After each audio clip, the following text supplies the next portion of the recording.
Division, episode number 55. I am your co-host, Ryan Smith. Alongside me, former NFL tight end Benjamin Troupe, formerly of the Titans, the Raiders, and the Bucks, University of Florida, where he played his college ball. Ben, let's start with first things first, as we always do, before bringing in our guest for the NFC North preview. But starting with first things first tonight, let's talk Titans. Treylon Burks released from his drafted team, the Titans, your former team, after a fractured collarbone, recent injury, and that led to his release from the team. Man, I feel bad for Treylon Burks for so many reasons. I remember he got drafted 4 years ago coming out of Arkansas, first-round pick. And what makes this what people going to remember the most about Treylon Burks is not just, he was injured a lot in his time with the Titans. He was a part of the trade with A.J. Brown. They ended up sending A.J. Brown over to the Eagles. They ended up getting him, I think, 18th overall or something like that. But Treylon Burks is a cautionary tale of what injuries do to derail anybody's career. It never really got started. Showed some promise his rookie year, have been hurt a lot since then. People always want to focus on what you didn't do compared to what you did do. I was always a fan of Treylon Burks. I was rooting for him to come out of Arkansas. It did end up the way it did. I think he broke his collarbone. Even if a team did pick him up, they would have to wait on him to come off the PUP list or the injury list before he could play. But Treylon Burks, wherever you end up, once a Titan, all with a Titan, I am rooting for you, youngin. Keep your head up, man. Get healthy and try to go out there and find another club. Yep. Scary news today in New York. 2 people shot a civilian and a police officer outside the NFL headquarters. And then the suspect, a 44-year-old, ended up committing suicide after the fact. Be careful out there, people. I mean, New York, obviously, as a person that used to work in New York, I live right outside of New York. I know we don't let the actions of a few dictate the actions of many, but when people lose their life for a heartless crime like today, man, it's always terrible. And obviously, the shooter did end up taking his own life. Just be careful out there. I mean, the NFL, if you've ever been to New York downtown to the football NFL office, they got security top to bottom. But that's once you go inside the building, not too much outside the building. But, man, keeping people prayed up, man. Be careful out there. But NYPD always get a lot of negative flag. Here's some trying to do things on the up and up. But, yeah, that's a crazy situation all around. Speaking of crazy situations, let's shift to Las Vegas. Christian Wilkins released by the Las Vegas Raiders. Now, he had an knee injury that, that was the one was floating around the streets. But it comes out today that he tried to kiss one of his players on the forehead playfully, one of his teammates. And players were offended by this attempted kiss on the forehead. And, what is your thoughts as a former player on this Christian Wilkins situation? Number one, I mean, obviously, when it first came out, it was, quote, weird. I was waiting on to see who would break the weirdness. I think Adam Schefter actually broke what actually happened. That's about as weird as I've ever seen. Smitty, you've had plenty of jobs in your lifetime. I had plenty of jobs in my lifetime. Never in the history of employment have a male coworker, female coworker, no coworker has ever tried to attempt to kiss you on your forehead. That has never happened. Not in the locker room, not in the break room, not in the meeting room, nowhere. So Christian Wilkins, number one, was it really worth it? I mean, they voted like almost $30-something million just literally. Now, a part of this, I think that was the straw that broke the camel's back. They said also he wasn't taking his rehab seriously with his foot as well. That was just adding to it. The locker room is a sacred place.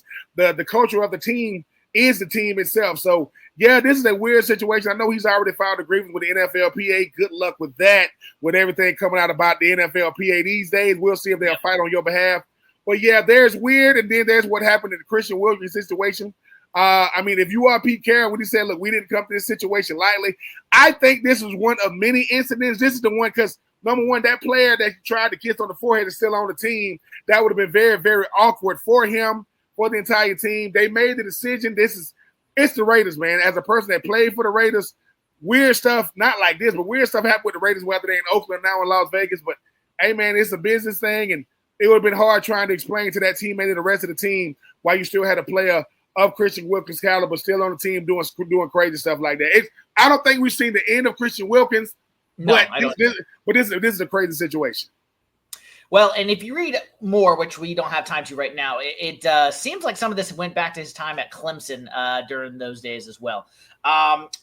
for last three here, I'll kind of combine these into three parts here. Part one: Broncos and Courtland Sutton reach a 4-year, $92 million extension, while Browns quarterback Kenny Pickett tweaked his hamstring, and so Joe Flacco getting the most out of that with some QB1 reps. Congratulations to Courtland Sutton, a guy who's been rock solid since he got there. Regardless if he had Russell Wilson at quarterback, Drew Lock at quarterback, or now he got Bo Nix at quarterback, has been a guy that's been a staple since he's been drafted. Kenny Pickett, I mean, I feel bad for him as a guy that was a part of a trade with the Eagles and the Browns, and tweaked his hamstring. Now he's out. Joe Flacco's in, which means you one injury away or one bad series away for it being Dylan Gabriel or Shadur Sanders' job to lose. I think it's going to make the situation more compelling. I did think Kenny Pickett had the best shot to be the starter because he did get traded for. He is the youngest of the veteran quarterbacks. But now the quarterback situation, quarterback room has definitely gotten very interesting, Smitty, very, very quickly.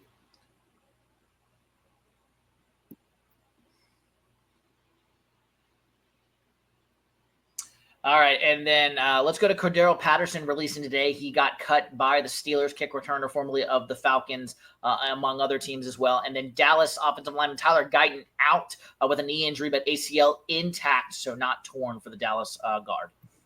I mean, Cordero Patterson, bring him back home, ATL. I mean, I don't get why people can't, because you can utilize him in the running game, in the passing game, obviously in the return game. Cordero Patterson has made an incredible name for himself, being he was a former first-round pick out of Tennessee, back in the play for a lot of teams. Somebody can utilize a 6'2", 6'3", 215, 225-pound running back / receiver / kick return, punt return specialist. ACL, bring him back to the crib, and obviously the guard from Dallas. It's not what you said. It's not a torn ACL. ACL is intact, but it is a knee injury expected to keep him out 4 to 6 weeks. Yeah, I mean, so obviously he probably sprained his knee. I mean, as long as it's not torn ACL, MCL, or PCL, I feel like freaking Dr. Andrews out of Alabama with these lower extremities, be going on every year. But you happy that it is a tweak and not a tear. They're not gonna rush it back, but that's always good when it's a slight pull and not a tear. All right, last two, and we'll bring on our guest. Cardinals quarterback Kyler Murray, knee back to feeling like he was pre-injury, so that's dating back to really 2 years ago since he tore his ACL. And then former Raiders wide receiver, now currently here in Carolina, processing blue, Hunter Renfrow, says Dabo Swinney, Clemson coach, convinced him not to retire. I mean, that says a lot. I mean, that's a great endorsement coming from Hunter Renfrow. I mean, obviously being away from football for a year, you get to go talk to a coach that, I mean, ain't got no reason to lie to you. Obviously, you got your, famous for catching that touchdown pass from Deshaun Watson to beat Alabama in the national championship, a route running guru with what he does. So I'm happy that Hunter Renfrow did decide to come back. And what's the first thing you said before Hunter? Kyler Murray. Oh yeah. I mean, I'm happy for Kyler Murray. Some of you always talking about Smitty. You're very, very high on these Arizona Cardinals this year. It's going to start with Kyler Murray. I heard that Marvin Harrison Jr. is unguardable. I mean, you can't guard this dude. So I will see. Let me say this. I am always rooting for Kyler Murray because I think he represents a smaller type quarterbacks, but can do it all. And definitely a dual threat guy, but sometimes it's circumstance. Is he fighting for his I don't think he's fighting for his NFL future. I think he's fighting for his NFL future with the Cardinals. We will see what happens in 2025. All right, well, let's bring our guest tonight, NFC North Division Preview. We switch gears now, our fourth installment of these division previews, so we'll be halfway done after tonight. Let's go ahead and bring them on. We've got Terry Spain. We've got Ethan Moore. And then we've got Morgan and Melanie Lehman here in the left-hand corner. So I've got one other Bears fan who might be coming on. We'll see if I get him on. He might be a late addition, but that's okay. So here we go. I've got Terry Spain representing the Bears, Ethan Moore representing the Lions, Morgan and Melanie representing the Packers and Vikings, respectively. So everyone, welcome to the podcast. Introduce yourselves in any order you'd like, and how you became a fan of your team, and introduce yourselves. Go, Terry. Well, I'm a gentleman, so I'll let the ladies go first. It's a Southern in me. It's a South Carolinian in me. Sorry about that. I'm thinking I'm the oldest one in the group, so I'll go first. I am a Minnesota Vikings fan. I am not a football aficionado by any means. I was born and raised in Minneapolis. and there's not much going on in Minnesota except football in the 70s. You know, I grew up with the Bud Grant days, loved Bud Grant. Our nemesis was always the Cowboys. Couldn't stand the Cowboys. I don't know why. I just knew I had to hate the Cowboys because my dad said we don't like the Cowboys. So just grew up, you know, Fran Tarkenton and all that stuff. You know, it was a staple in a Minnesota home. And then in 1984, they decided to get professional cheerleaders. And I thought, oh, I'll give it a whack at it. And I tried out. I didn't make it. There was 600 girls roughly that tried out. I didn't make it. Got my score sheet and looked at it and went, oh, I'm going to make it next year. So I worked real hard for a year, checked off all the boxes of the reasons I didn't make it. And I made it the next year. Out of 562 girls, 40 of us made it. And I was one of them. I'll be honest. I knew nothing about football. I just knew that Scott Studwell was playing and he was cute, and Steve Jordan and he was hot. So I was just going for the football players more than anything. And then I had to sign a contract that said I couldn't talk to any of them. So I thought, well, what am I doing this for? But I ended up liking it and having a great time. I do alumni performances, and I've gotten more into football. I'm still no aficionado, other than I'm a skull till I die baby. And I love doing the my daughter hates that sound because please tell me how I have a cheese head for a kid. What is wrong with this picture? But that's my introduction. Well, I guess it's me. So growing up in Minnesota with a Vikings cheerleader mom, my dad would watch football, and he hated Chris Carter. Hated Chris Carter. He was a headhunter, blah, blah, blah. So who else do you see in Minnesota? The Packers. So I grew up watching Brett Favre and then Aaron Rodgers and now Jordan Love. But I do have, and I liked when I was a kid, younger, that the historical aspect of the team. So like when the stock sale went in 2021, I have stock now, and I'm going to my first game in November. So it's a lot of reasons, but like those are the two major ones. You got it, Ethan. You got it. First of all, Ryan and Ben, appreciate you guys having us on. It's a pleasure to be here. My name's Ethan. I grew up in Flint, Michigan, so Detroit games were always the ones on TV, whether it was early in the 2000s watching John Kitten and the Lions not win a single game, or watching Dan Orlovsky run out of the back of the end zone. There were some rough years there in the beginning growing up, but right around the time we drafted Stafford and Megatron, all of a sudden it got really fun to be a Lions fan again. You know, always watching on Thanksgiving. You know, always happened to play. It wasn't until I was probably a teenager where I realized that not every team played on Thanksgiving, and that we always happened to be there every year. And so, you know, just growing up, getting better and better as we go, and you know, now there's never been a greater time to be a Lions fan, I don't think, in my lifetime. And so that's really where it started. Got better and better. Missed Stafford as all get out when we lost him, and rooted like heck for him when he got a Super Bowl. It was a whole thing. I still remember all everywhere in the malls and the stores, all the shirts, all the like the crossover between the Lions and the Rams shirts that they made for Stafford when he was in the Super Bowl that year. And so it's just born and raised on it, growing up, and now living out here in North Carolina, still carrying it on for the next generation. So yeah, but happy to be here. Excited to talk. It's Smitty and Ben. Thanks for having me on, man. My name is Terry Spain. I met Smitty at the ACC. I'm a sports broadcaster. I live down here in the Orlando, Florida area. But I became a Bears fan in the early 80s. And they actually won the Super Bowl on my birthday.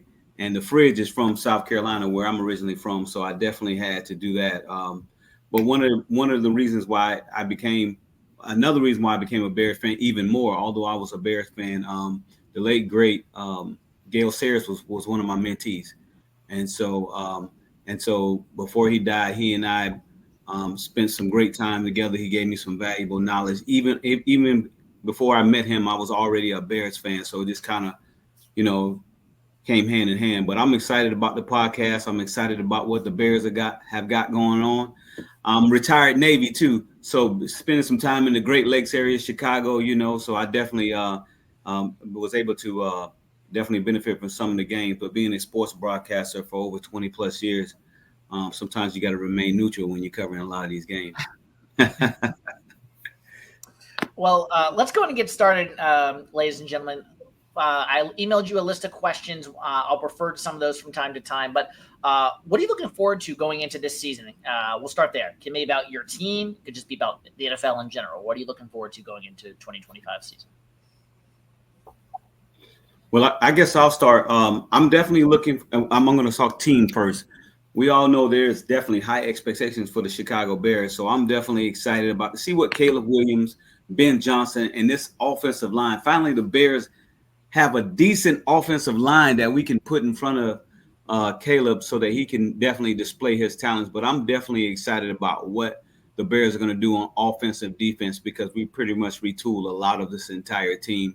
So I'm excited about that. But I'm also excited to see about the second-year quarterbacks that we've had who've done a fairly decent job in the NFL. So I want to see what the second season of this of these quarterbacks and how it's going to play out for the entire year. But getting back to my Bears, everything I'm all Chicago Bears, everything. And I know I'm not going to be obnoxious like a lot of Cowboys fans say. We're going to the Super Bowl. We're going to the Super Bowl. But I do have high expectations for the Bears, even with a rookie coach and a second-year quarterback. All right, I feel that, Terry, because, being a Vikings fan, you only get your hopes up so high because something isn't going to go right. I mean, we just are notorious losers. I mean, being honest, but I'm still a fan, and I think that I'm excited about. I love Kevin. He deserves his Coach of the Year, and I'm so excited to see him and what he can do with J.J. McCarthy. I think that I'm most looking forward to seeing what kind of magic he might make with some of the guys on the team. It's a bummer that Justin's down right now, but, he has Addison and Hawkin. What's his name? I always forget the end of that name. Hawkinson. Yeah. I mean, I looked at some of the stuff with the spring training and all that, and they've been doing some stuff, 60-yard passes for touchdowns and in this last week, and they've had some good stuff going on, some good magic and chemistry. I just want to see a spark that keeps it rolling, that it's not always like this crapshoot dice throw. I'm really looking forward to a quarterback that could carry us more than one season.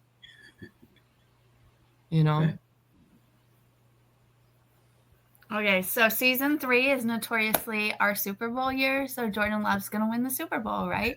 No, but I am really excited to see Bo Melton switch sides because he decided he's going to play defense this year. And obviously to go to a game live and in person is so exciting. I mean, I've been to a game, but like to Lambeau. Let's see. I mean, I love that our division finally has some competition. I can't wait to beat the Lions because I fudge and hate the Lions, but that'll be exciting. I am really excited that all of our teams have gotten better, and so that there will be some competition. Yeah, side note, Terry, I love when we play the Bears because it's such a good rivalry. Yeah, I definitely agree with that. So I'm excited. I mean, I believe the Bears are going to have a clean sweep in the division, but that's neither here nor there. I will let Ethan go ahead and say what he got to say. It's funny because I'm hearing everybody talk about Ben Johnson and TJ Hawkinson, and for the past few years, everybody's been pilfering everything from us. And so, the question coming into the season, right, is how do we retool? And there's always a concern when you lose both your coordinators in an off season, and how everybody's going to adjust. Are things going to be different? Are they just going to continue the same schemes that the old guys were doing? And so I think it's trying to see what it looks like, just retooling for it. But then also seeing what it looks like this year, maybe without the injury luck, without the Hutchinson injury and and losing Anzalon there near the end, and Kirby Joseph, all the injuries that slowly stacked up and I think ultimately really showed their head against Washington there at the end of the postseason. So just another chance, another bite at the apple this year. I think that's the big thing that we're looking forward to. And but obviously the division's a lot better now.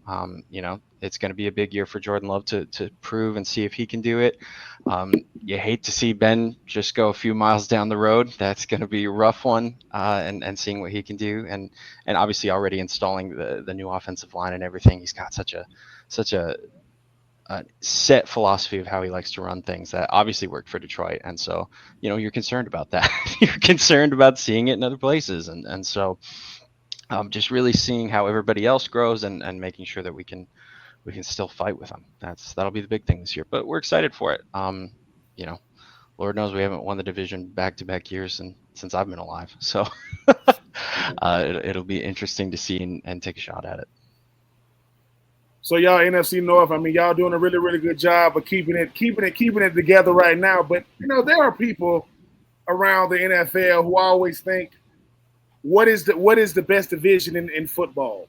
From rivalries, traditions, what makes the NFC? Me and Smitty know why the NFC North is, but to the listeners, what makes the NFC North different than any other division of football?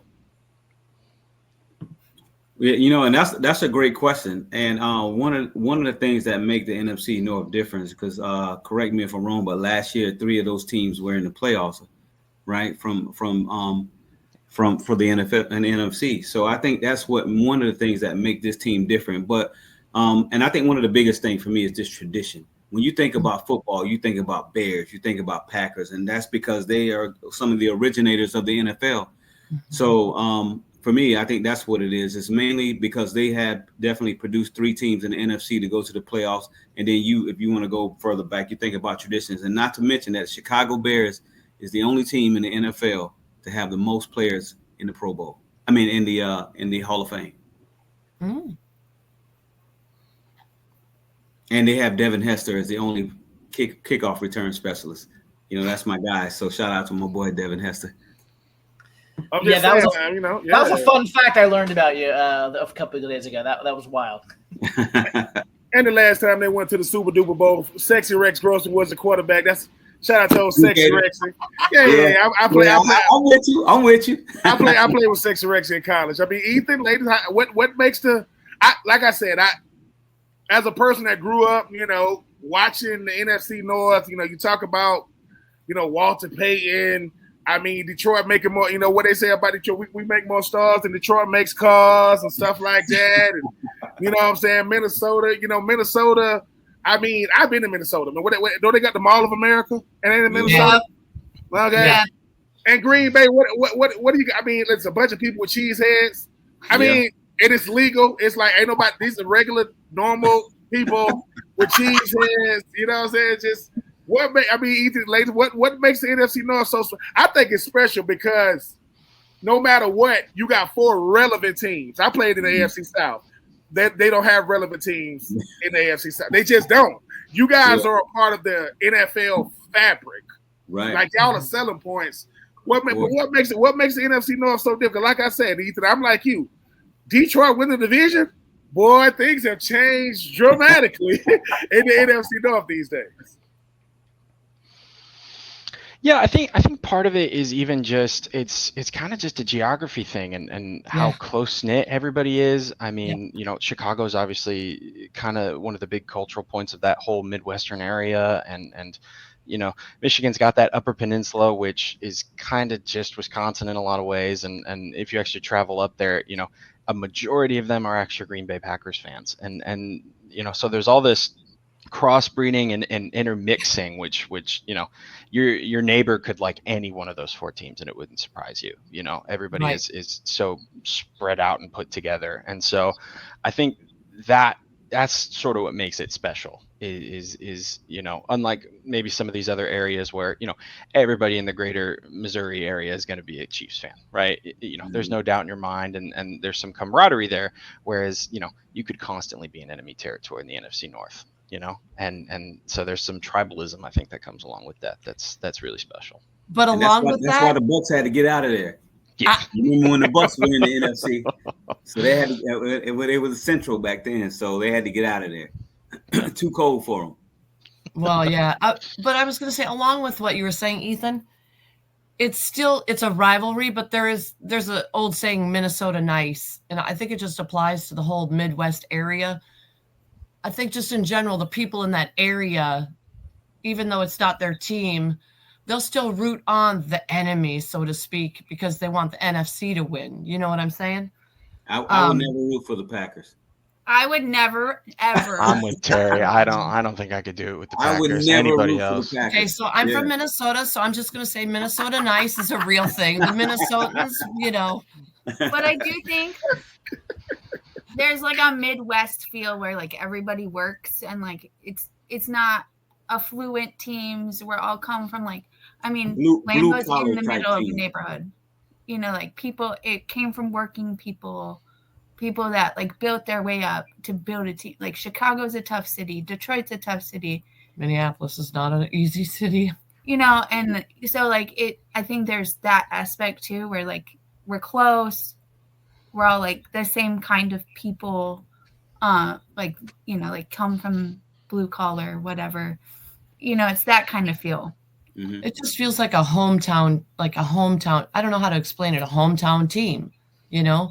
Yeah, I can definitely see that. Right. Well, it's like the most Midwestern division, right? Like even the AFC North, you've got, you know, Baltimore over in Maryland and you know, you're running into just that side over there with Ohio and Pennsylvania. It's just Midwest through and through over here in the NFC North. And I think that's something that sort of binds together, but in a way that it makes everybody your brothers and sisters. You want to beat your brothers and sisters at everything, right? I mean, that's just natural. And so it really takes that characteristic on for the whole division, I think. Yeah. All right, let me get into another question here. I'm Ben Johnson going to the Bears is kind of the coach within the division, right? That kind of swap teams. But what is a player within the division you wish was on your team? And when I say this, we could all say Justin Jefferson, except for Vikings fans, sure. But when I was saying this question, I was more saying if you say Justin Jefferson, that's cool. But, you know, I was kind of looking for someone kind of under the radar, maybe not Justin Jefferson. Anyway, thoughts on a player within the division that you think would be a great addition to your team? You know, I thought about this question when I saw it, and I was thinking about it, and I know the Bears have a really good wide receiver depth, but, man, I would love to have Amon-Ra St. Brown on the Bears, man. That would be – if you put him along with DJ Moore and Rome Meduze, you can hang it up. I mean – so if we could somehow steal Amon-Ra St. Brown and go to Chicago, yeah, that's my player of choice right there. Terry, what do you think Odunze is gonna do this year, man? Because I know year one was a tad disappointing. No, and he actually had a pretty good rookie season, but I think he's probably gonna succeed and be the number one wide receiver for DJ Moore pretty soon. This young man, just seeing him personally and interacting with him, this young man he has goals and he means business. So I'm really excited to see what he's going to do for the season. For me, it would be Aiden all day, every day, because I feel like our defensive side kind of lacks maturity, and I feel like Aiden would bring that to the team. So, obviously, Aiden from the Lions. This is the pilfering I'm talking about, y'all. This is exactly what I'm talking about. Well, don't pick up the good players. Y'all gotta get your own players, man. Ethan didn't even answer the question. He asked Terry, "How you feel about a dude?" You're not getting them. Listen, I'm not going back and forth. I'm not entertaining that. Hey. This is the nightmare question. Ethan said, if I wake up in the morning, are y'all trying to tell me something? If I wake up in the morning, the St. Brown and Aiden Hutchinson is going to Green Bay, Chicago, I'm never doing a podcast ever again. Again. Okay, and you're not kidding, bro. Well, we just appreciate you warming them up for us. That's all. I mean, I'm just saying. I mean, what's more disappointing? We sitting on here, we talking about different players. You had to go to parent-teacher conferences. You had to tell the teachers. You know, my daughter's a Green Bay fan, right? Like, so I don't know. So no matter what y'all tell me she's doing in school, she roots for the Packers. So there's nothing you can tell me that could disappoint me more than that at this point. Trust me. It's 21 years of disappointment. Did she hit her head as a kid? I was right. Was it something? Did she hit her head as a kid or something? Would that what happened? I think I might have dropped her a couple times. I'm just saying. I mean, most people say, "Mom, I got something to tell you," and you like, "What is it?" Just spit it out. Right. I'm a Green Bay fan. What? Yeah. I'm a Green Bay fan, and you just look like, "Are you serious?" Like, yeah, man, I've been going through withdrawal symptoms, all kind of stuff, trying to tell you this stuff. That to me, that's a hard conversation right there. Well, it's pretty lonely over here. Side note, Ben, I'm just letting you know it's pretty lonely over here because my husband is from Hershey area, Pennsylvania. Who do you think he roots for? Let me tell you something. You're not lonely. I'm a Falcons fan. You don't know lonely. You don't know lonely at all. I can tell you that. I feel you on that because I got a lot of Falcons fans, and that's they say they are very lonely. Oh yeah. Listen, we are different kind of lonely down here, in the ATL. Not because we on here talking about tradition rich football teams. You know what I'm saying? They got all kind of stuff. I mean, Stephon Diggs. I mean, the big catch he had to beat. In that playoff game, throwing his helmet. Stuff like that. Y'all got stuff. We got stuff like 28-3. Yeah, that's what we. You know what I'm saying? We got stuff. We got stuff like going to the stadium and watching the game, and Deion Sanders pop up, and the kids going, "That's the Colorado coach." No, he played here. He played for the Falcons, but they don't know that. They said that's Shadur's dad. That's Shiloh's dad. No, they said, "Why y'all get the Colorado coach here?" Because he played here. That was a long time ago. And for the Braves. I'm just saying, like a bunch these kids or something. My kids were confused. Daddy, what is Coach Prime? Because he wasn't Coach Prime then. They'll say, wait a minute, he played for the Falcons. It's like disappointment. Like, why would he do that? Because they drafted him. You know what I'm saying? I'm just saying. That's my life. That's my life. It's all good. Anybody else have a player they wanted to come on their team? Ethan, you ain't got nobody? You ain't got nobody you would? I would so selfishly not at a need. I would say maybe Jaden Reed from the Packers, just fellow Michigan State alum. And granted, don't need him. He's more of a St. Brown type, so we don't really need it. This is it's a boring pick. It's not terribly sexy. But probably, I'm just trying to remember his name here. I'm telling you, it's not sexy at all. Probably, I think Drew Dahlman from Chicago, their center. Losing Frank Ragnow here not too long ago, going into the season.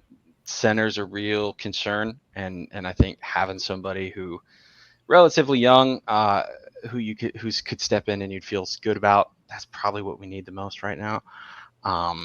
Not for sale, Ethan. We fool over here. All good. Hey, you guys paid a pretty penny for him and everybody else on that line. Dahlman he's a beast. He is. He really is. Yeah. There's something in the water over there at Stanford with their offensive linemen, man. They grow them big out there. Yeah. They ain't doing that in Palo Alto, California. I don't know what they giving the old linemen out there. I'm just saying, Palo Alto is sandwiched in between San Francisco and Santa Clara. It's super duper nice out there. Yeah. Beautiful out there. Well, I've been told that I really should want Gibbs to back up Jones. That's a nice punch right there. That's a nice one. Everybody, y'all. You see his camera just dropped when you said that. I saw that. That's gravity. I can't do nothing about that. That's what can I say? Listen, Detroit, y'all done a good job, man. Y'all loaded top to bottom, man. I know y'all just paid y'all safety. I think if y'all resign. Yeah. No, man. Hey, man, Detroit. We are definitely doing things the right way in football. Maybe the GM from Cincinnati need to call the GM from Detroit and say, hey, you sign your best players when they lead. You know what I'm saying? Exactly. When they lead the league in sacks, not once but twice. Yeah. And you let people know, like, maybe my first round rookie is not going to sign a deal that has an injury clause in it. Yeah. Yeah. Oh my gosh! I'm just saying. What a mess all of that is. I'm just saying. I mean, you wouldn't do that to them. I'm just saying. Ethan, you can't have your coach back either. So don't. Dude, I'm worried about it. I tell you what, I was a big believer in Ben Johnson, and as I was hoping there near the end of that cycle that just maybe we might get away one more time. But no, I think Chicago's a really good fit for him. And if anybody can get that out of Caleb Williams, it's going to be him. So. And I'm in just a second, I'm going to go into kind of my version of this preview, and I can tell you kind of the parameters on this. My last, I'll get back to some of these later. Your team, one of the questions I sent earlier, what is one non-star player on your team that you think will take the next step? I think I froze there. What's one player on your team that you think is going to take the next step? Someone who's not a star currently, but you think could get there, taking another step. I think for Detroit, the next player everyone's going to want to take is it's going to be Jack Campbell, the linebacker.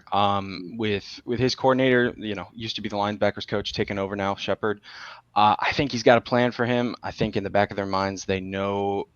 I don't know if Anzalon is going to be long for the team, and so I think you're going to see him step into a much wider role this time, even from last year coming off the rookie year. So Jack Campbell would be one for me for the Lions to watch coming into this year. I like that. Yeah. I think for me, I have two players, and they're both on the offensive side. I know he's a rookie, but I'm interested to see what that tight end is going to do, Loveland. They're raving about him. I've been getting a lot of insight from people that are at camp that's covering it now, and they've been hitting me back saying, "Hey man, this young man is the real deal." And then Roma Duze, he's not a star, but I think this is the year that he supplants his number one ability to be the number one receiver. Him and Caleb obviously have a connection there, so I'm definitely excited to see about him. But I think he's going to have that breakout season and be the player that everybody expects him to be as a second-year player. Okay, I struggled with this one because we're a draft and develop kind of team. So, nobody's really a star yet. So, I know he's like the quarterback, but I really want to see Jordan Love injury-free and see how he does. Our team is young, and so it's like anybody can have a breakout year. So I'm just kind of excited to see how everybody develops, if that makes sense. All right. With this division, right, obviously, Jared Goff is the elder statesman at the quarterback position, but he don't got Ben Johnson this year, right? So we're going to see how that's going to go. Ben Johnson has now moved on to Chicago, to where outside of Ben Johnson and Caleb Williams having total different responses to the same question in the media, they didn't say the same things. That they wasn't even on the same page. Jordan Love is really, really good when he is available. When he's available, he's really, really good. And J.J. McCarthy is essentially having his rookie season because he got hurt last year. I got to ask, and I know where Ethan is going to slide, but I think that when you don't got a guy you've been familiar with, the biggest and greatest relationship on the team is that of an offensive coordinator and a quarterback. Mm-hmm. What quarterback is in a position, regardless of what happened last year, is in the best position to succeed? I want to say like this, not early, but sustainability. Because I get it, mommy, when it comes to Minnesota, you're gonna have to deal with the ups and downs. Caleb Williams can make every throw, but Caleb Williams do some stuff to make you go, what are you doing? Ethan, like I say, Ethan, Jared ain't gonna have Ben, and Jordan Love, like I said, outside of getting married, congratulations, Jordan. we gonna need Jordan, to be out there for 17 weeks. So, in y'all opinion, and I know it's a bias. When we all got biased opinions when it comes to our squad. In your humble opinion, though, unbiased, who you think is in the best position? Because Ben Johnson, everybody wanted him, even Dallas, even though they picked a guy who nobody wanted. Yeah. Which one of you got? Which quarterback is in the best position? Not to win this division, but just to have the most consistent year from week 1 to week 17. Consistent. The one who's set up for success. Absolutely. Well, What you say, Ethan? Oh, go ahead. Sorry. Oh, sorry. I was thinking, well, the one with a really good quarterback coach. The one with some really good runners. One who's young and fresh. Just, throwing that out there. Okay. I mean, it could be a really, really, really good year for McCarthy. It could be. Could be a really bad year. Well, okay. Yeah. Why don't you just go piss in someone else's cornflakes? But I'm just saying, I mean, he's got Addison, he's got Jefferson, he's got the hacking guy. I can't even remember how to say his name. Hawkinson. Yeah, that guy. I mean, he's got some weapons, and defensively, we're stronger. Where did that go? So I don't know. I mean, I do. I just think that McCarthy, this could be his year, even though it's his rookie year. You just never know. I mean, I hate to say that. I'm not saying he's this caliber because I'm not that big of an expert, but there's lots of really good quarterbacks out there that people were in that same position as McCarthy. Think back to, yeah. Well, I always go to Mahomes because my husband is a freaking Chiefs freak, but there are quarterbacks that just came out of nowhere, kind of. Not nowhere, but you know what I'm saying. Where you think, oh, they'll have a good year. They got some weapons. And then somehow there's just the magic, the sauce gets mixed up. And, Goff last year. Yeah, I was thinking of Jared Goff specifically. I mean, there's hope. Come on. I mean, we did all right with Sam Darnold last year. He just wasn't a big game quarterback, But that's what's going to be the test for us, in my opinion, is what McCarthy does in a big game, a game that really matters.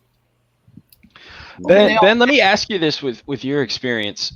How valuable is that first year for McCarthy of just being in the locker room, sitting around, watching film with the guys, absorbing everything? How much different is it going to be for him this year than a normal rookie year? It's going to be different for him because of what happened with the team when he wasn't on it. Like the last thing you want to do, Sam Darnold came in and did something for Minnesota that not a lot of quarterbacks could do regardless. So because the team was good, really good, you don't want to be the reason. It's a simple model that we live by in the NFL. Listen, if you're not going to be the reason we win, don't be the reason we lose. And last year, listen, I think the thing about JJ is this. You always want to get drafted to a good team more than a good situation. Coaches need good situations. Players need good teams. He's on a good team, right?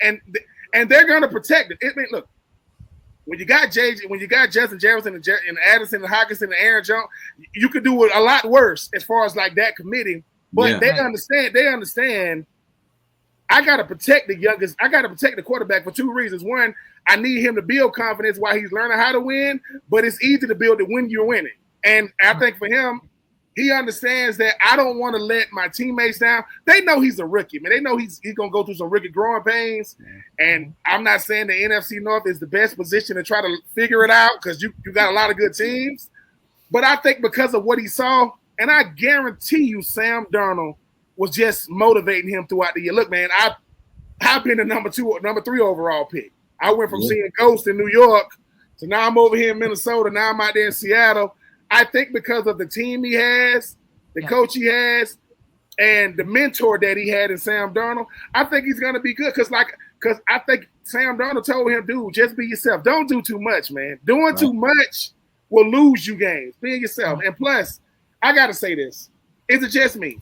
Sam Darnold looks like the villain on Incredibles. That's what he looks like. If you've ever seen the movie. No, I gotta look it up.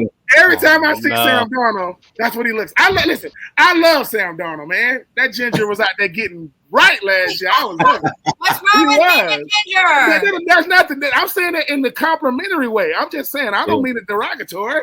Every ginger in America was like, you see what we do, right? You see what we do when you give us a shot. I'm just telling you. Let's love my gingers, man. Love them. No, that's not. But no. I will say this though, Ethan. Though, if I think the last thing the whole division wants is him to be comfortable early, because if he is, that's going to be. It doesn't mean he's going to be winning more games than he's losing. Yeah, that's it. But I will say, when you in a winning situation, it's much easier to understand what my role is. Because when you're in a losing situation, you could be a really, really good player on a bad team, and people think you're trying to pad your stat. They think you're a box score player, which you're not. But I think JJ is going to be all right. I just know that Detroit, Chicago, and Green Bay, they ain't rooting for him. They trying to make him look like a rookie in his second year, no doubt. Mm-hmm. Mm-hmm. Of course, and that was a great question. And but he is. You're right, Ben. He's in a heck of a situation and a team that he has. So he has a combination of both. But I know he's probably under a lot of pressure because of the success of the team, like you mentioned before. But if he doesn't have to overdo it. You just play like you normally would play. They already expect him to make mistakes, and then most importantly, he's playing in a dome. I can see if he was playing in Green Bay in February and in January or December when it's freezing, or Chicago, but he's sitting in a dome. And fortunately for him, he has another team in the NFC that plays in a dome because it's too cold for them outside. So but that's a shot at you, Ethan. No offense. But but no, I think he's I think he's in a good situation and a good spot to be in. But not to be getting back to that question, I know I'm going to be totally biased, but man, just imagine what Caleb Williams had to go through last year when the Bears lost games within like 2-3 points. We should have had 9 wins versus 5 wins. So to see that the Ben Johnson came in and said, okay, we're going to definitely address the offensive line. And that's what they did. Within the first week, we signed 4 players with offensive linemen within the first week.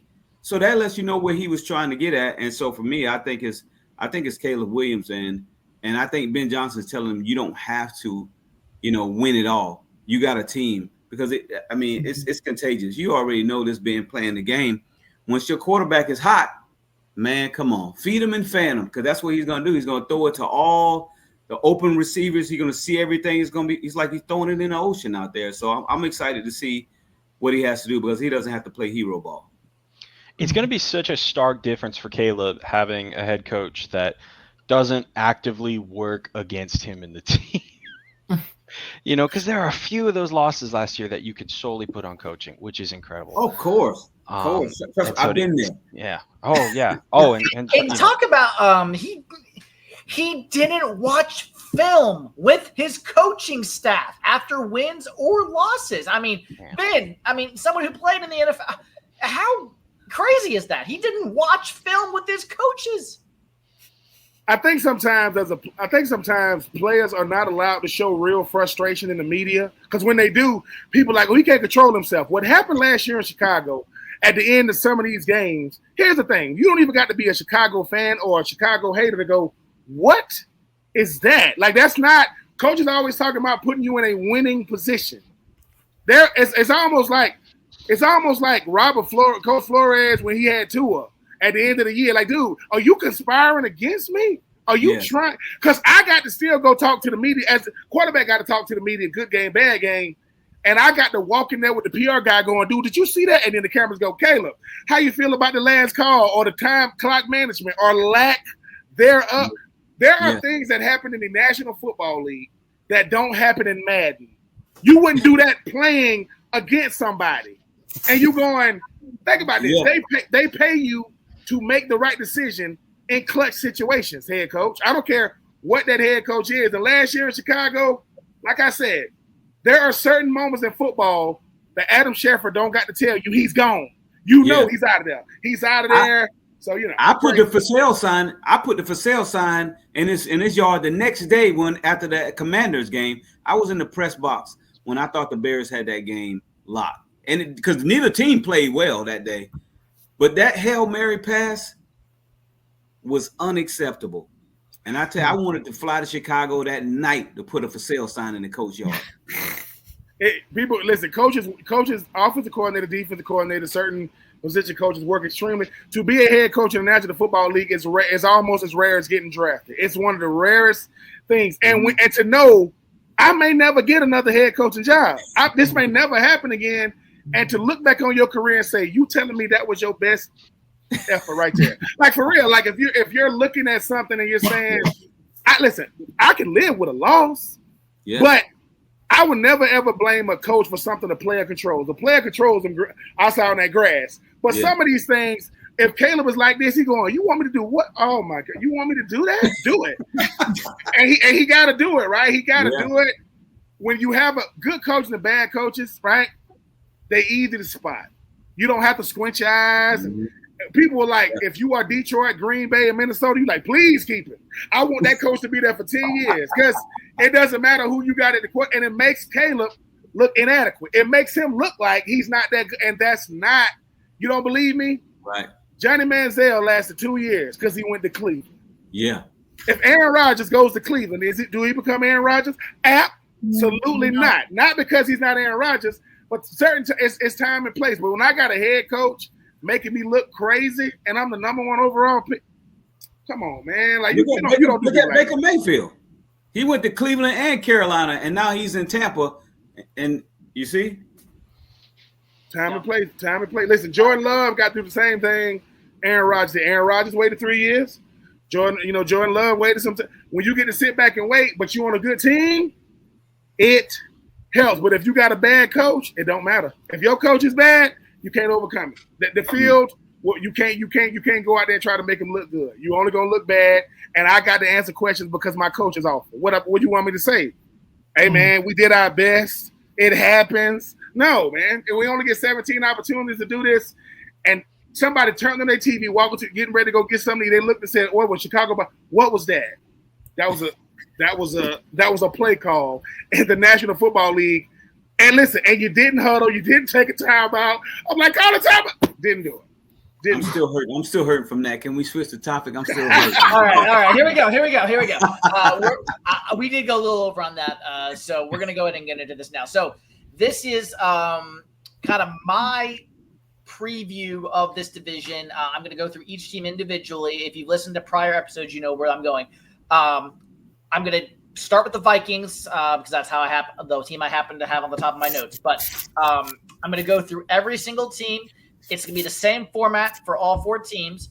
The goal of this is to kind of get obviously the fan is going to give me feedback for their team, sure. But if you listen to prior episodes, it's nice to have the fans of the other team also kind of give some back and forth as well on maybe that's a good question for their team or vice versa. So anyway, okay, here we go. This is again Ryan's preview. No, as my mic goes out on me once again. Okay, here we go. Vikings 8.5 wins. Vegas over under. Here's my key question for Minnesota: is JJ McCarthy a step up in quarterback play from Sam Darnold? Because they let him go to Seattle, and so. It's kind of his rookie year, which we all kind of said. Mini camp returns have been promising, but obviously McCarthy's got to come out there and do it. So that's my key question for the Vikings. My position to watch is still quarterback. I think, obviously, with the tall Sean McVay, as they call Kevin O'Connell, he is the coach that's going to make J.J. McCarthy stir the drink there in Minnesota. But as we all know, J.J. McCarthy's college championship team in Michigan was absolutely loaded. I mean, he ran all he had to do was hand off the ball in the third quarter in most of those games, and they were winning by a lot of points. So I want to see J.J. McCarthy come out and sling the rock in Minnesota. My breakout player is J.J. McCarthy as well. I think with Kevin O'Connell calling those plays, he can be the guy, not just in Minnesota, but I think he can take a really good step here in the National Football League, which is essentially his rookie season. He's got Jordan Addison. He's got Jetta. He's got Hawkinson. He's got Aaron Jones. He's got Christian Darrisaw back from injury on that offensive line, and that offensive line is really good. So do I think they're going to be better than 2024? Yes. This roster is loaded. I think they are going to okay, here's my stat that I had down here. I was almost going to pass by this. McCarthy has lost just 3 games, 3 people, since graduating elementary school. 3 games. So McCarthy's a winner. And wait. What? Yeah. You heard me. 3 games since elementary school. These are games he coached or played in. Okay, so that's my Vikings preview. Fire away. Jesus. I just think it's important to point out that one of those games was to my Michigan State Spartans, where they could not stop Kenneth Walker. That's not his fault, obviously, but you're welcome, JJ. We don't know anything about Jordan Addison's suspension yet, do we? It's probably going to be for a good chunk. I'm guessing it'll be a few games, but we don't know yet. No. Right. That's maybe my concern is who's going to step into that second wide receiver role for JJ. I mean, obviously Jefferson's going to be well defended as much as he can, but he'll still get his. And so, I mean, you're asking Jalen Naylor to step up and be. I don't remember where he was drafted, but I don't think it was very high. You got some question marks there for sure. Yeah, I think one of the biggest questions, Mark, you brought a good point there, Ethan, but you said that he only lost 3 games that he played in. I wonder how he's going to feel when he starts to lose games. He's going to lose more than 3 this year.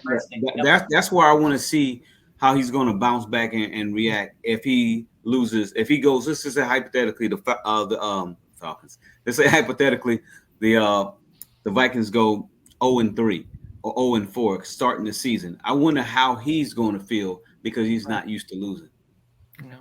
Valid point. Well, I mean, defeat keeps you humble, Yeah.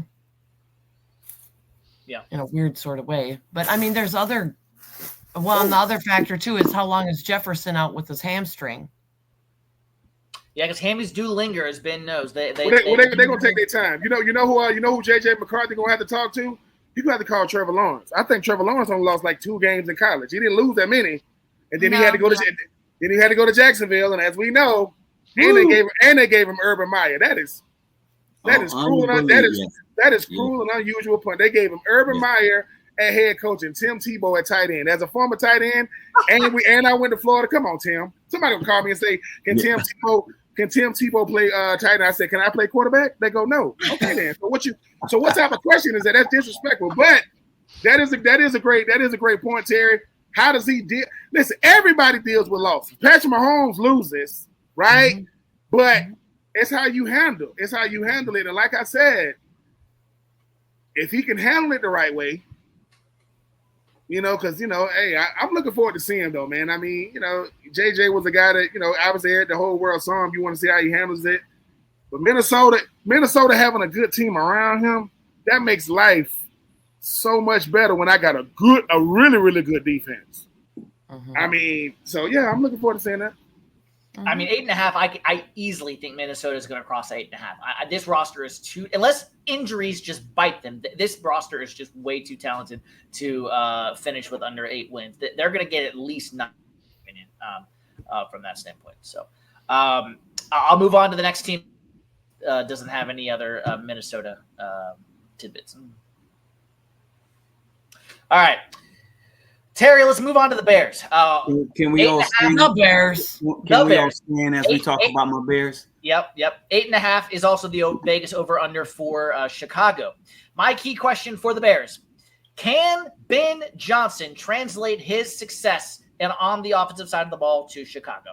Because at the end of the day, and I'm just going to be straight up honest, Terry, I hear some of the same things you're hearing, but Caleb is a guy who had a lot of NIL in college. He was used to kind of playmaking and doing some free-flowing stuff at USC. That don't work in Ben Johnson's offense. He is a schematic coach. That means you run the plays how I want them to run, and otherwise it's not good enough. And he made a point the last few days in camp to say, yeah, Caleb, this is not good enough. This is not how an NFL quarterback needs to be. You need to be better. And I think I don't want to say he has bust written all over him because I don't think he's going to be a bust. But I don't think he's been as good as people.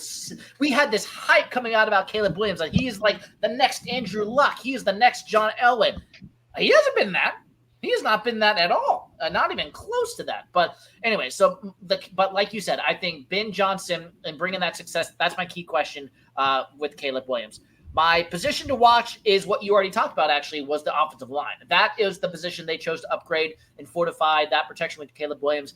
They're going to have to protect him because he was sacked a lot last year and went on his behind a lot. He's going to have to throw the ball quickly or learn how to run and get out of crap if the offensive line is not there. My breakout player is actually yours as well. I think you're reading my notes. Roma Dunze. I do think he is going to be a breakout player as well. Now, former Panther. I'm a Panthers fan. Former Panther DJ Moore. I still think he's going to be a big factor in that offense as well. In Panther history, now Bears history as well. And then, do I think they'll be better in 20? Then, as my mic goes out again. There we go. Better than 2024. Yes, I do, but I don't think it's going to be playoff worthy. I think they're going to be 6-7 wins. I think they could get to 8, maybe. But I'm seeing 7 wins. I'm not an official prediction, but just my thoughts currently. I'm seeing 7 wins for Chicago. But really, I think the schematic changes for Johnson and on the defensive coordinator with Dennis Allen, former Saints head coach, who got fired this past year, are very positive. But I think the playoffs might be a stretch this year. But I do think they will be because if they do win, let me see. Yeah. A 9-win season would be their first above 500 since 2018. So if they were to go over 500, but I think 7 to 8 wins is where I see them. Yeah, I mean, just take a point of emphasis in this. Last year, the Bears should have won 5 games that they on a bad offensive line, right? And that would have put us at 10 wins. So just imagine now that we have a very good offensive line, better players, better coaches. Just imagine what the Bears are going to do now. And I understand people say, well, Caleb Williams closed off script. This is Caleb Williams boot camp, right? And so what I mean by that, in boot camp, they strip you down just like everybody else, so everybody's on the same playing field, right? But the goal of boot camp is to build you up to make you a better sailor, airman, Navy, Coast Guard, Marine, right? Well, that's what Ben Johnson is doing right now with Caleb. So once training camp is over with and preseason is done, he's going to be the best quarterback that he can be. So it's good for you to make these mistakes now. I would rather for you to throw the interceptions early. And people make a big deal of, he threw 2 interceptions. Hello, he's human. There's no such thing as perfection, but you have to get better. And that's what he's doing. And I think that he knows that he has a lot of talent around him. And the Bears defense, and that's something that no one's talking about, but the Bears defense is going to be hellacious this year. We have really good corners and everything else that we even pulled Grady Jackson. We got him as well. And so I think he's going to provide some more oomph to the Chicago Bears defensive line. But quite honestly, I don't know if we're doing final predictions yet or we want to hold off on that, but you can hold off on that. Okay, I'll definitely hold off because you done got me fired up, Smitty. Well, I mean, this is just my one humble opinion. So you fire back at me. This is really what I was trying to say with Caleb. I think he could be a good quarterback in the National Football League, but the way he's been coached at USC and the way he was, let's take his rookie year, he wasn't really coached. I'm not going to hold that against him. But at USC, he just, like you said, the off script, the free flow, and that stuff doesn't work in the NFL unless you're Patrick Mahomes. And I mean, Patrick Mahomes had a losing record at Texas Tech. But the part of the reason why he came into the NFL and was so good was he got Andy Reid. Now, I still think Ben Johnson. Yeah, that too. So now you got to see that, I mean, I just want people to see what he's going to do this year because he has a coach and one thing that we're not talking about, look at all the position coaches that the Bears have added. They got Antoine Randall, man, who's probably one of the unsung position coaches that we have. And then you got Eric Bieniemy. Got all these different coaches that are going to make a difference on the Chicago Bears team. And it feels like an actual team with players who actually played the game and can get some of the they can get these players as they're going through their whole training camp and their whole process. So you say 6 or 7 games, but I have to be honest with you. If the Bears could have won 10 games last year with that team, just imagine what they're going to do this year. But hold on. Go ahead, imagine Ethan. 3 years ago, someone had told you that Eric Bieniemy was going to be a position coach for Chicago. I would have looked at you like you were nuts. I would have lost all my money. I would have lost my entire retirement check. What a crazy that guy's been. The thing I'll say, especially related to Ben Johnson here and how he relates to Caleb Williams, the best coaches are the ones who adapt to the strengths of their players. Mm-hmm. And I think that's why it worked so well in Detroit because, I don't want to say Goff is a system quarterback, but you're not asking him to create. You're asking him to play within the offense and provide as much scheme as you possibly can for him. Whereas with Caleb, the only way he's going to find success at the level of Jaden Daniels, you have to allow him that space to do what he does best, which is to show off the arm talent. It's to go off script. And so I think whether or not the Ben Johnson experiment is successful in Chicago is going to come down to their ability to meet in the middle for Caleb to not go wild and crazy and some of the scratch your head throws that we've seen from him, but then also Ben's ability to set him up for success when he does do that. And I think that's going to be the difference and whether or not we're talking about, Ben Johnson as this amazing hire in the offseason. And I will say really quick, I mean, Vikings didn't get any love from Ben Johnson, which is obviously okay. But, he's throwing shade at the Packers. He's throwing shade at Jared Goff. I don't know if anyone saw that in his first couple press conferences. He was throwing shade at Jared Goff indirectly after working with him for, 5+ years. And says he looked forward to beating Matt LaFleur twice a year now that he can play him as a head coach again. So, Johnson's talking a big game. I mean, that's what people do, right? I mean, look, what you say? I mean, I think my new lady look better than my old lady. I think what? I mean, I think she look better. Okay. I mean, I'm just saying, right? But Terry, I want to throw some names at you real quick. Watch this. Look, I'm gonna throw some names at you. Tell me you heard Dante Culpepper, Jay Cutler, right? John Elway, Josh Freeman, Rich Gannon, Jeff Garcia, Cam Newton, right? Phil Simms. You know what they all did? They threw for 4,000 yards one time. Once. They did it one time. I don't know what the big thing is in Chicago with wanting to be the first 4,000-yard passer. I get it. It's great to have, but it only matters if you win because you don't want to be celebrating milestones. And so for me, do I want Caleb Williams to have goals? Yes. Do I want him to voice them publicly? No, because when you do that and someone goes, "Well, dude, you got 4,002 yards, but y'all only won." And I'm not saying there's anything wrong with what he said, but I think that what I'm watching with Caleb Williams, man, you got to learn how to hold court when you're doing interviews, man. You got to know that you are the face and the voice of this team. Coaches are paid to do it. Players are contractually obligated to do it. So if he's gonna do it, I want him to be like, "Look, man, tell your girlfriend what you want to do as a Panther. Don't tell Chicago. I mean, as a Chicago Bear, don't tell Chicago because y'all live in a big media market. People listen to what y'all say. It's not like a small media market to where what Caleb says makes national news because of where he is, who he is, and who he's doing it for. And I am looking to see. But wait a minute, did you say Antoine Randall L is with Chicago too? Yes. I mean, Ben Johnson took everybody. What did he over there with Johnson? Hey, he didn't call you for tight end coach? No, man, because they told me I couldn't coach virtually because I'm not being there in person. I would have coached virtually. Like, fellas, good job, man. I'm not. I respect the coaches. I respect the coaching. What coaches do too much, but I'm gonna be watching Chicago. Ben Johnson seems to be a person that wants all the pressure on him and not Caleb. Because he goes, "Look, man, I get it. I want y'all to look at me. But either Caleb wants to be coached hard or he ain't going to survive with Ben Johnson. Ben Johnson going to coach him hard because Ben Johnson came under that Dan Campbell coaching tree. Listen, man, you don't come under a coaching tree like that and can't handle, what they say, tough love. Because, like I said, I think you make a great point, though, Smitty. When you've been at Oklahoma, then you left there, went over there to SC, number 1 overall pick.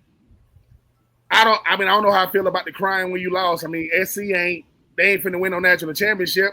I want to see if Caleb Williams, and there's a difference when I say I want to see if he was the best pick in the draft or was he just the first pick in the draft?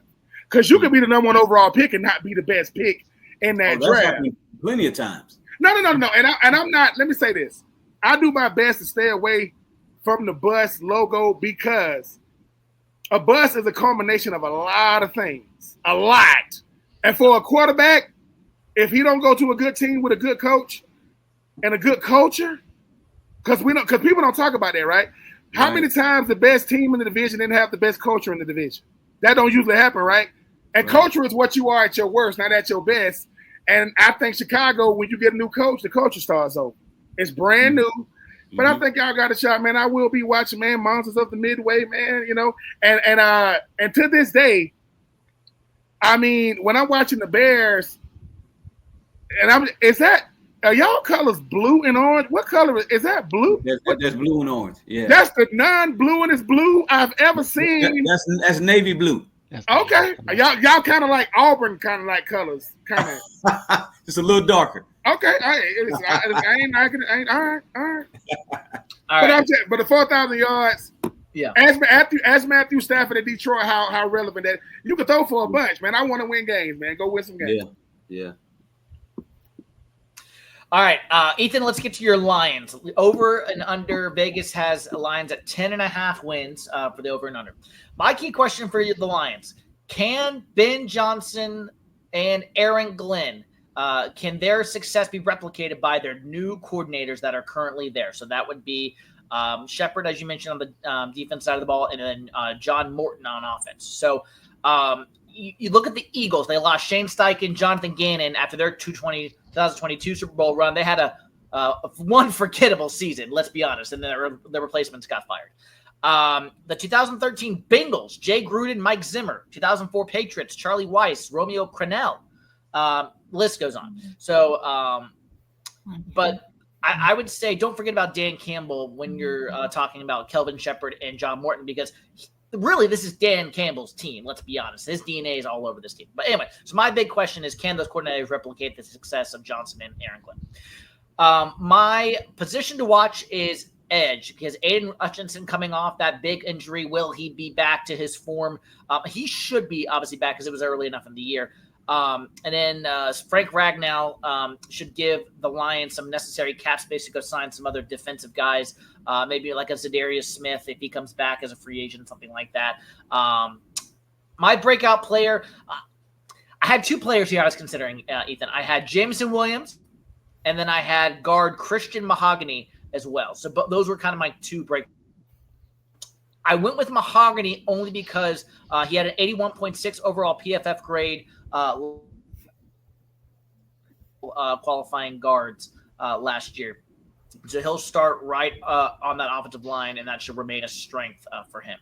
So my breakout player, Christian Mahogany, who was 7th among 136 guards last year. And then better in the 2024, I'm going to say maybe. I think you're going to get to 10 wins. I don't know if you're going to get to that 10.5, 11 win, but I'm going to say right at 10 wins. So not a noticeable decline from last year. To see how the coordinators shake out. Yeah, I think, and Jameson Williams is another good call. I think is a little inconsistent. It's been a little hard for him to stay on the field. If he can stay off DraftKings, I think that'll help an awful lot as far as that goes. I think the question's going to be, how different does the scheme look, and how do we adjust to that? Because I think I don't think, and this is just generalization here, from what I've ever seen with coaching and coordinator changes, when the new guys come in and essentially just try to exactly replicate what happened before them, I think you typically see a decent amount of regression. That it's I'm hoping the coordinators aren't coming in and just trying to be Ben Johnson and Aaron Glenn. They ultimately have to be themselves. It's okay to see and look at what worked ultimately in the past. But they were trusted for a reason. They've been elevated to this spot by Campbell for a reason. And so being able to trust themselves and to try to walk into that, I think is going to be the difference, between exactly what you're talking about, 10 wins versus 12 wins. And because there's an awful lot of talent on this team. Earlier we were talking about, what's the best situation for a quarterback. And while I think Caleb Williams has the best opportunity to improve and do far more than he had last year, just with all the added stability and weapons, ultimately I think the best weapons offensively run through Detroit. That it's the run game you want to have. It's the pass catchers you ultimately want to have. And so it's going to be on Goff to try to replicate some of that and prove that he wasn't just a product of Ben Johnson's system. And he's not just been a product of, what's his face over in Los Angeles. He's not just a system guy, that he can he can do it on his own and that he's got the capability. So that'll be interesting to see, especially with everybody else being a lot tougher. Ethan, I think y'all will be fine for this reason. Like I said, Dan Campbell understands this. If I got a really, really good team, they're coming from my coordinator. They're coming from that's a sign of a good team, right? They're gonna come snatch him. Remember when all you had to do was be a coach under Sean McVay, play with Sean McVay, and they were snatching those coaches up. Dan Campbell's that's how Dan Campbell became a head coach. Hey man, I was a really, really good position coach. I got to step in for Joe, Coach Philman when I was down there in Miami. So he understands it, but his coordinators were good. Like Aaron Glenn was good. Ben Johnson was real good. And just like it's supposed to put pressure on the guys coming in, not to beat them, but to know, hey, man, y'all saw what they did, right? All right, well, do it your way. Because as long as you winning, it doesn't really – a lot of stuff, and it's great to have a guy like Jared Goff, Amon-Ra Brown. You're talking about Williams. You're talking about that two-headed monster at running back. When you got a good roster – schemes seem to work a little better. And when you don't, well, yeah, weird, right? You know what I'm saying? So I think that because y'all got the head coach that's been there, look, he's the head coach and winning in Detroit. You know how weird that got to be for him? He wakes up every day and go, is this real? Yeah, they got the Dan Campbell looking like contest in Detroit going on now. A bunch of grown men showing up because I look like Dan Campbell. You better be at work the next day, sir. I know that. But no, I think y'all will be fine, man. I think that if I got the veterans who understand what Dan Campbell is trying to do, those coordinators are kind of learn from the players. As you just said, coordinators adjust to the strengths. Well, y'all got a lot of strengths. Y'all won all those games without Aiden Hutchinson. What in the world is going on? But yeah, I think y'all will be fine. But just know, Terry looking at me like, no, they won't, because we coming. And Minnesota and Green Bay, they coming. Y'all gonna get it honest now. It's gonna be honest if you get it. But hey man, like I say, playing in the dome. What is Matthew Stafford coming back again this year? Because he's 0-2 right now. Yeah, I can't remember if we're playing him again. I can tell you that in 5. I can tell you that in a few seconds here. Right. Anyone else got anything on Detroit? Any jabs or any feedback on their team? No, we're good with Detroit. We don't listen. Terry don't want nobody to clip this to go. Yes, the answer to the question is yes, though. December 14th. Oh, my birthday. We're heading out to Stafford. Lions at Rams. So this time the Stafford is hosting them. Also, basically, the NFL got the memo that Matthew Stafford and Sean McVay saying they only beating us because we got to go to the dome. Asking them to come out here to Los Angeles. You got to look out for my two guys, my two mentees, Fisk and Verse. Those my Florida State guys. Okay, all right. Listen. As long as Verse don't have to go work out with Aaron Donald before the game, I think he'll make it to the game. You don't try. Listen, you don't go to Aaron Donald's house. That's like back in the day. If you had a basketball goal at your house, I could make a bunch of shots at home that I wouldn't make at the YMCA because I shoot on this goal. Aaron Donald, you challenge him to a weightlifting contest and he don't got to go play. Come on, Verse. You too smart for that, youngin. Yeah. But he did go to Florida State, so I don't know. Come on. Next topic. All right. Morgan and her Packers, last, certainly, definitely not least, as she knows. All right. Tune in to win into the division September 1st for our official predictions of all 8 divisions and our Super Bowl pick. We're going to go through the playoffs. We're going to predict all 14 teams to make the playoffs.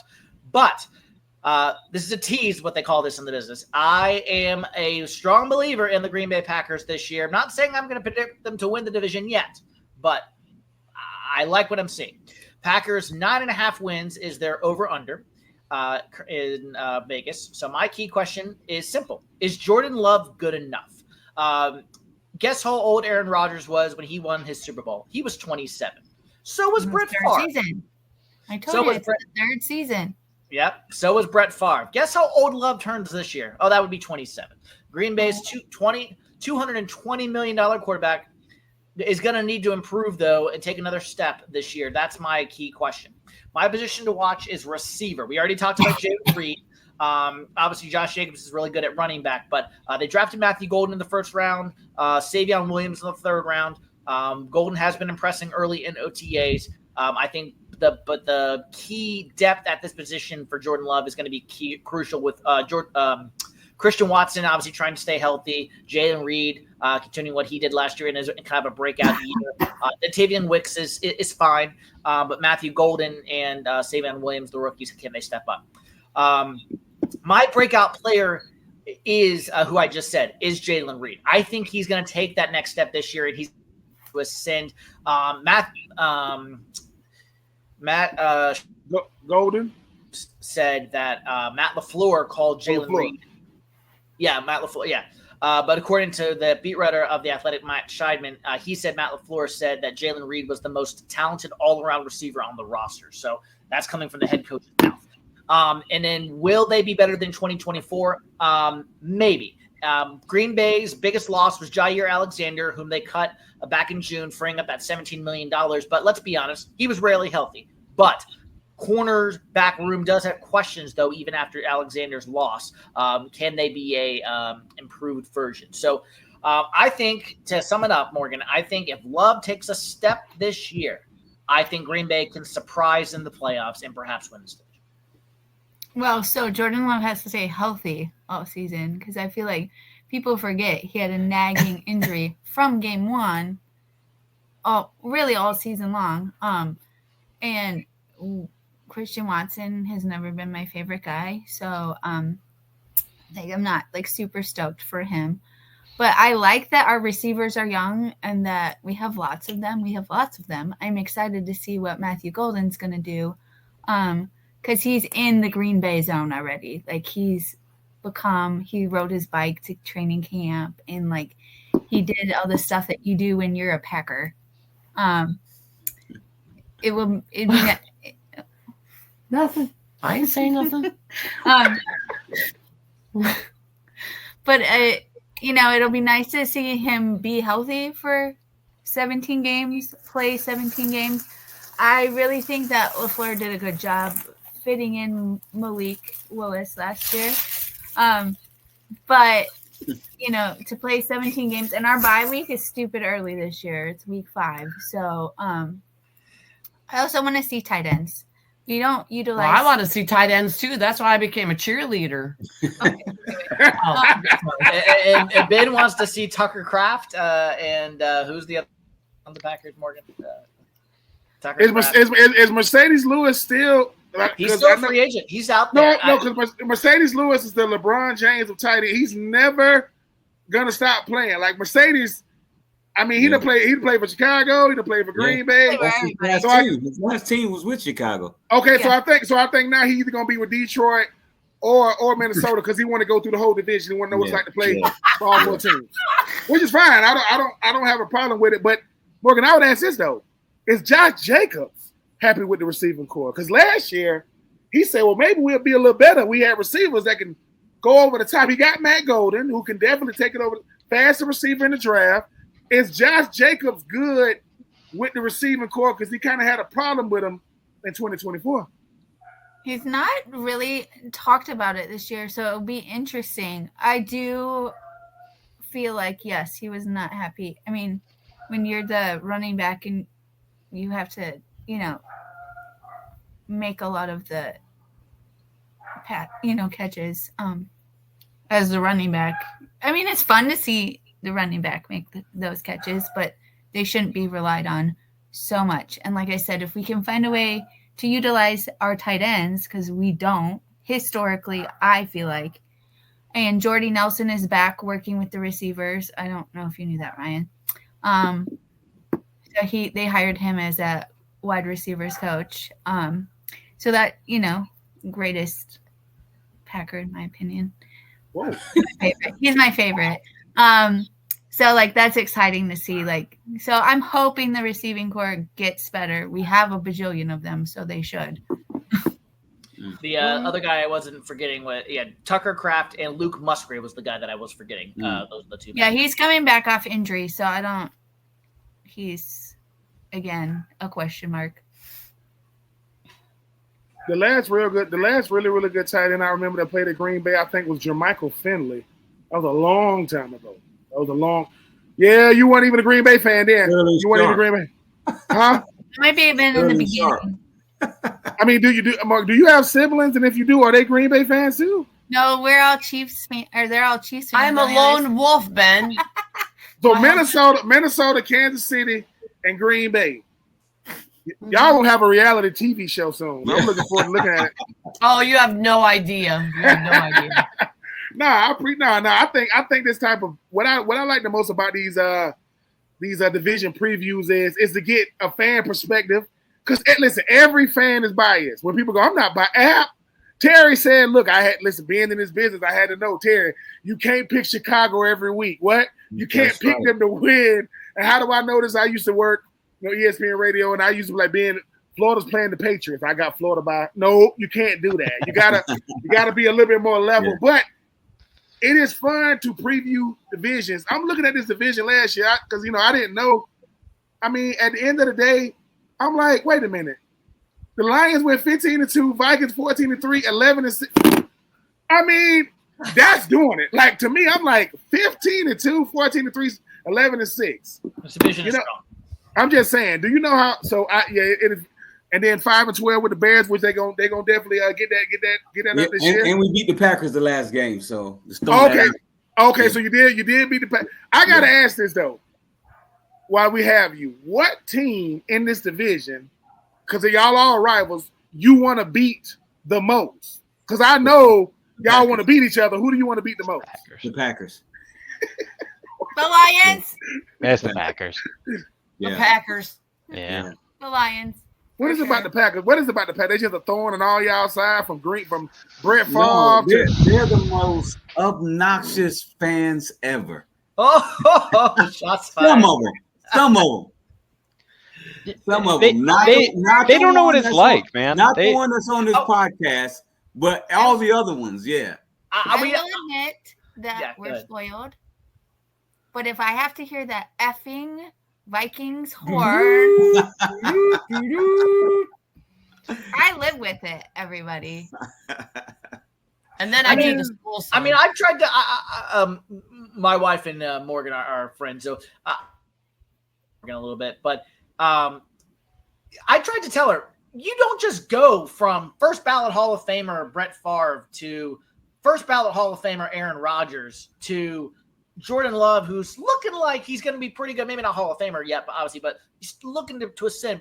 That's not normal. You don't just go from Brett Favre to Aaron Rodgers to a pretty good ascending Jordan Love. That doesn't happen. You need to have some Green Bay a little bit. I mean, so who's more loved in Green Bay? Is it Brett Favre or is it Aaron Rodgers? Well, it depends. It depends on who you ask and when you ask. Neither one are like probably Brett right now because Aaron's been throwing some shade at the fans as of recent, so we're not super big fans of him at the moment. But yeah, so probably Brett. Neither one of them has crushed it since they left. Yeah, I'm about to say. I mean, Aaron Rodgers literally tried to do everything Brett Favre did except go to Minnesota. He went to the Jets. He didn't go to Minnesota. Now he's. But I got to ask, boy, you ain't get an invite to Aaron Rodgers' wedding or something? He invited you to the wedding? Oh no. Is he married? Is he married? Is he really married? Do I think so? Who knows with that dude? But it's the Sagittarius, and his birthday and mine are like 5 days apart.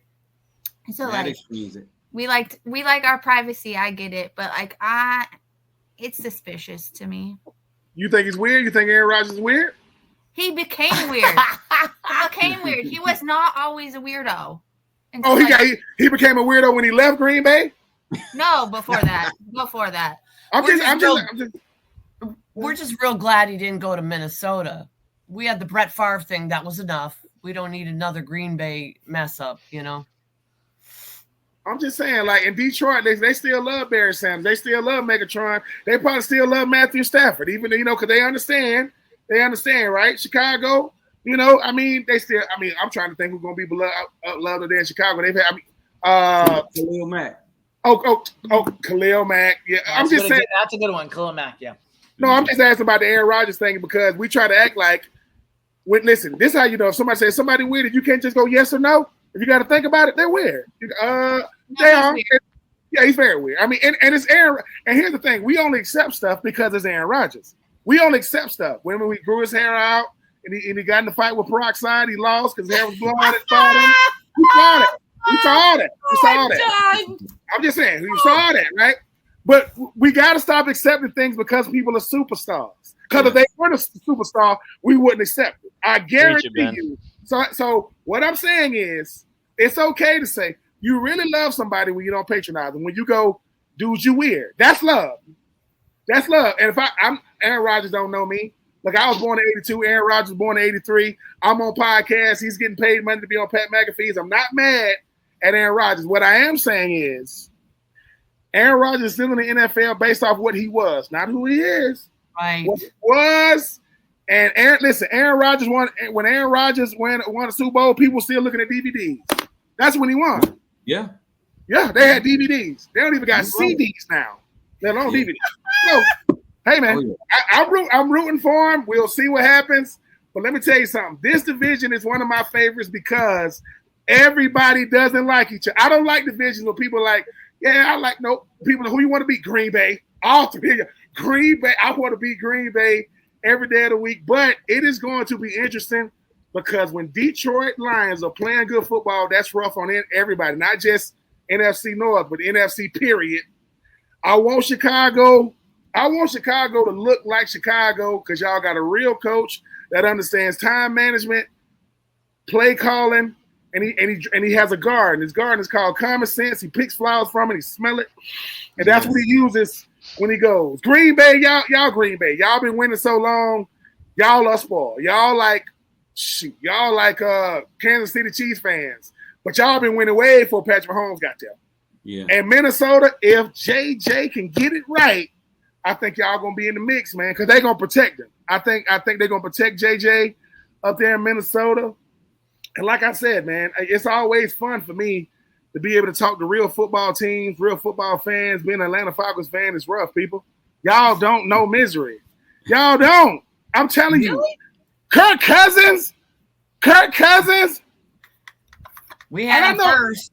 You had to know. You had him when he wasn't 10 man. When he had two good knees and two good elbows. We get Kirk Cousins. Kirk Cousins still drives a van, and I respect it, Kirk. I respect it. But we know how much money you got, Kirk. I don't want to hear that. I wish his haircut at Great Clips. Let me tell you something. If the place you get your haircut, they got national commercials, I'm not going there, man. That's real talk. What are we doing, man? Yeah. Somebody goes, hey, man, Kirk Cousins about to come get in the seat. He just sitting there. Hey, Kirk, how we going to do this Sunday? We going to be good. No, we're not. Kirk got $90 million last year, people. $90 million. He's got an amazing agent is what he's got. Kirk Cousins is the greatest bank robber we ever seen, baby. And I love it. I love it. Yeah. No, man. I mean, no, at the end of the day, man, I'm looking. We will be watching y'all. I hope that Caleb does his thing. Jared Goff is him. Jordan Love is him. If JJ can be in the mix, because JJ is in the division, they got some really good quarterbacks. Like, really, really good. Because I don't know if the world is ready for a Detroit Super Duper Bowl. I don't know if the world ready for it, let alone Detroit fans. But, hey, man, who knows, man? Y'all might have to – it might be – what if it's a division rival NFC championship? Have y'all thought about that? I want the Super Bowl shuffle. We are the Bears. We need to bring that back. Listen, I never knew Walter Payton, but I was blessed enough to play in the NFL with his son, Jared Payton, and I thought I knew Spoil until I met Jared. We at training camp, and Jared's on the phone with his mom, and he goes, all right, Mom, I'll take it. And he hangs up the phone. We go, Jared, who was that? He said, that's my mom. He said, Michael Jordan trying to sell me his BMW. And I go, okay. And he buys it. No, that's not the arrogant part. He bought the BMW. We all know Michael Jordan wore 23. Jared said, I will only buy it if you take off the 2 and put a 3 because he wore number 33. I said, you spoiled, bro. You're going to take off the 2? Boy, listen to I will only get it if you take off the 2 and put the 3. I said, has your dad ever called the Michael Jordan compound looking for you? He's like, yeah. No, you had Michael. Is Jared down there? We'll. Could you send him home? I said, Jared, man, that's the kind of stuff I saw. I'm just saying. Yeah. I ain't mad at Jared, man. I mean, he's Walter Payton's kid. I ain't mad at him, but hey, man, that's that's when Chicago. Like I said, I played for the Titans, Bucks, and the Raiders. I didn't play for teams like Green Bay, Minnesota, Detroit.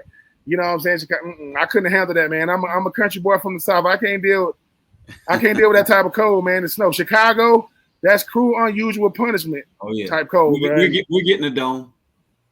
Oh! That's I'm about to say. I said you talking a lot of shit. Y'all about to get a so the frozen tundra that got too cold for Chicago people too. Y'all want that dome? Yeah, but they actually want to make more money. They want to host Super Bowls and NCAA tournaments, and that's the only way they're going to be able to do that. Listen. So are you saying Green Bay gonna have to get a dome? Nope. No, nobody wants to go to Green Bay. So I mean, so it's all right. I'm gonna hijack it. Here we go. Let's wrap this up. Predicted order for your team. How do you think they're gonna do? You don't have to give me a record. You can just give me what you think, how you think they're gonna do in 2025. All right, I'll kick it off. I believe the Bears are going to they're going to double their wins from what they had last year.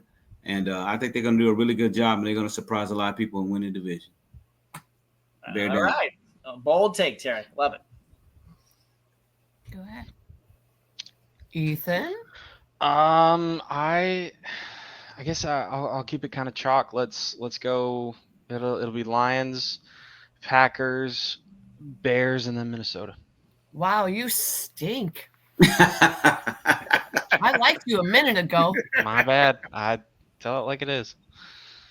Because my order is the Vikings, the Bears, the Packers. Well, the Vikings, Bears, Lions, and Packers. That's pretty much where I'm going. Okay. Well, I'm not going to say we're going to win the division. But because we are. It's year 3, so we're going to win the Super Bowl. Oh, wow. Wow, damn. She just jumped over the hurdle and, That's crazy. I mean, if we got to play in the toughest division, you got to. Playing hopscotch, you went right to 10. You skipped 1 through 9. You got to beat the winners to be the winner, right? Yeah. All right. So you don't think they're going to win the division, but you. I'm just saying what the Aaron Rodgers gods have said to me. It's year 3. That's the year we win. Oh boy. Okay. All right. Well, here on the NFC North preview division, Ben, any thoughts on these predictions before I close this out? No, Ben, man, what's your prediction? Woo, man. I think it'll be give me Detroit, Green Bay, Chicago, Detroit, Green Bay, Chicago, Minnesota. Wow. Y'all got a brand new QB. I like JJ, but I got to see him go out there and do it. I think Caleb is gonna take huge leaps and bounds because I think Ben Johnson gonna coach him hard. I think Green Bay has a guy in Jordan Love who he's realizing, look, man, you ain't playing in nobody's shadow no more. This is your show. This is you. All you right here. And like I say, man, they make more stars than Detroit make cars, man. They got a bunch of stars up there right now, man. And they get it. They do. And it's look, I get to be on the show saying Detroit gonna go back to back. The NFL done changed, people. I'm telling you. Yeah. People, listen, Ethan know this. The only time we had to watch Detroit back in the day was on Thanksgiving because it's Thanksgiving. Right? That's when we had to watch it. Right? And Ethan knew that. Now, it's this beautiful thing where everybody comes together to root for the Lions because they know they're probably not going to win. It was this beautiful thing we all had. But now, hey man, look, Detroit, they got. I'm gonna say this. This is how I break down teams. I break down culture. Who got the best culture in the division? That would be Detroit. That'll be Detroit. They got the best culture. Who's the team I'm the most curious about? That's Chicago. I'm curious to see what Chicago gonna do, man. Who has some level of concern? That's Minnesota because you got a brand new coach, brand new quarterback. That's concern. Hey man, and the one constant is always Green Bay. That's my C's. Like they the one constant every single year. Detroit gets quarterbacks how Pittsburgh Steelers gets coaches. They don't get a lot. It ain't a lot of people coming through that door. Continuity has a lot to do with sustainability. So, hey man, but like I say, I don't care who you are in this division. You're going to have to deal with them boys in blue. And I'm talking about blue and white. And they in Detroit, I'm not saying you can't beat him. I'm saying you got Amon St. Brown. His daddy put a Saint in his name. I don't know why he did it, but he did it. And that boy can play. So when people say that's first team all pro, by the way, if James Wilson can put together a two-headed monster at running back, it's going to be – and Aiden Hutchinson missed a whole year. That boy had a whole year to get right. I think Chicago defense is nasty. I think y'all defense is nasty. Y'all cornerback, was it Jalen Jones? What's his name? Jalen Johnson. Jalen Johnson, top 5 cornerback. People don't talk about that boy. He's nice. Green Bay, y'all finally got it. Listen, Aaron Rodgers was asking for a receiver for about 15 years. Told him no. He leaves and you give him one. That's petty. That's petty. And I love it. That is petty. That is. I loved it. And Minnesota, like I say, man, y'all have become a favorite of mine because of how y'all play football. Yeah, I think y'all are building y'all team to play nasty like Detroit does. I mean, we'll play anybody. But y'all got to start over with a new coach, but a new quarterback. But it's gonna be fun. I'm looking forward to seeing all y'all. And like I said, when it comes to the NFC, my team's in the NFC, but it doesn't really matter. But like we say, our tagline is: you are either winning the division or you are just in the division. And right now, my Falcons, they just in the division. They ain't winning nothing. Shut up, Smitty. We know you a Panthers fan. Just saying. All right, well, that'll do it. Good place to end it here on the NFC North preview winning division episode 55 for Vikings fan, Melanie, Packers fan, Morgan, Ethan, our Lions fan, Terry, our Bears fan. Would thank you so much to our guests tonight for joining us. For Ben Troupe, I'm Ryan Smith.